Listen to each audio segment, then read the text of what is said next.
7 ആൾക്കാർ ഇങ്ങനെ ട്രിപ്പ് പോണതൊക്കെ ഇങ്ങനെ നമ്മൾ ഫോട്ടോ ഒക്കെ ഇടല്ലോ. അപ്പോൾ എല്ലാവരും ചോദിക്കുന്ന ഒരു ക്വസ്റ്റ്യനാണ്, നിങ്ങൾ എങ്ങനെയാണ് പോകുന്നത്? ഇതൊക്കെ നമ്മൾ ഓരോരുത്തർ പേഴ്സണലി ഫോട്ടോ ഇടുമ്പോൾ ചോദിക്കും, ഇതൊക്കെ ആരൊക്കെയാണ്, എങ്ങനെയാണ് നിങ്ങൾ പോകുന്നത്, വല്ല സംഘമോ അങ്ങനെ എന്തെങ്കിലും ഗ്രൂപ്പോ അങ്ങനെ കാര്യങ്ങളാണോ എന്നുള്ളത്.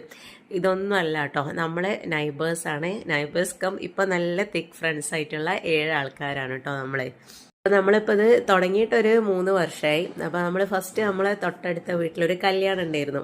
അപ്പോൾ ആ കല്യാണത്തിന് നമ്മളെല്ലാവരും ഒരു ബസ്സിലായിരുന്നു ഉണ്ടായിരുന്നത്. അങ്ങനെയാണ് നമ്മളിത് ഡെവലപ്പ് ചെയ്ത് ഇങ്ങനെ ഒരു ട്രിപ്പിൽ വരെ എത്തി നിൽക്കുന്ന ഒരു ടീമായിട്ട് മാറിയിട്ടുണ്ടായത്. അപ്പോൾ ആ കല്യാണത്തിന് പോയപ്പോൾ നമ്മളെല്ലാവരും കുറച്ചും കൂടി ഒന്ന് ക്ലോസ് ആയി. എല്ലാവരും നല്ല പരിചയമൊക്കെയാണ്, പക്ഷെ എന്താ പറയുക, ഒരു ഗ്യാപ്പ് ഉണ്ട്. അങ്ങനെ പിന്നെ നമ്മൾ പറഞ്ഞ് നമുക്ക് ആ ഒരു ഗ്രൂപ്പ് ക്രിയേറ്റ് ചെയ്യാറുണ്ട്. അങ്ങനെ നമ്മൾ ഗ്രൂപ്പ് ക്രിയേറ്റ് ചെയ്ത് അപ്പം ഗ്രൂപ്പിൽ പിന്നെ സംസാരമായി നമുക്ക് എവിടെയെങ്കിലുമൊക്കെ ഒന്ന് ട്രിപ്പ് പോയിരുന്നു എന്നുള്ളത്. പക്ഷെ നമ്മൾ ഒറ്റക്കാണ് കേട്ടോ പോകാനുള്ള ഒരു പ്ലാൻ ഇട്ടത്. മക്കളില്ല, ഹസ്ബൻഡ് ഒന്നുമില്ല നമ്മളെ കൂടെ, നമ്മൾ മാത്രമായിട്ട് അങ്ങനെ പോകാമെന്നാണ് വിചാരിച്ചത്. അപ്പോൾ നമ്മളൊരു ട്രിപ്പ് പ്ലാൻ ചെയ്യുമ്പോൾ എന്തായാലും കുറേ ഒരു 1 month 2 month ഒക്കെ കഴിഞ്ഞിട്ടല്ലേ നമ്മൾ പോവുള്ളൂ.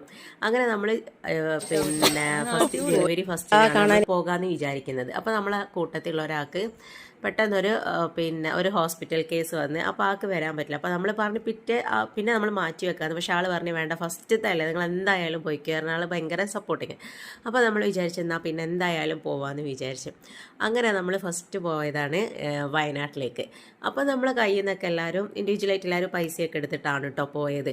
പിന്നെ നമ്മൾ അത് കഴിഞ്ഞ് വന്നതിന് ശേഷം നമ്മൾ പറഞ്ഞ് നമുക്കിങ്ങനെ വീക്ക്ലി ഒരു മീറ്റിംഗ് ആയിട്ട് ഒരു ഇതുപോലെ വെക്കാൻ, എന്നിട്ട് നമുക്ക് പൈസ ഇങ്ങനെ ഇടാന്നുള്ളത്. അപ്പോൾ നമ്മൾ ഒരു നോട്ട് ബുക്ക് എടുത്ത് അതിൽ എഴുതി വെക്കും, ഇങ്ങനെ ആഴ്ചയിൽ ഒരു 100 രൂപ എല്ലാവരും. അങ്ങനെ പിന്നെ ഒരാളെ അക്കൗണ്ടിലാണ് നമ്മളത് അടക്കൽ. നമുക്ക് ആർക്കും ഇവിടെ ബാങ്കിൽ അക്കൗണ്ട് ഒന്നുമില്ല. അപ്പോൾ ഉള്ള ഒരാളെ അക്കൗണ്ടിലേക്ക് നമുക്ക് അടക്കുക, ജോയിൻ്റ് അക്കൗണ്ട് ഒന്നും വേണ്ട എന്ന് എല്ലാവരും പറഞ്ഞു.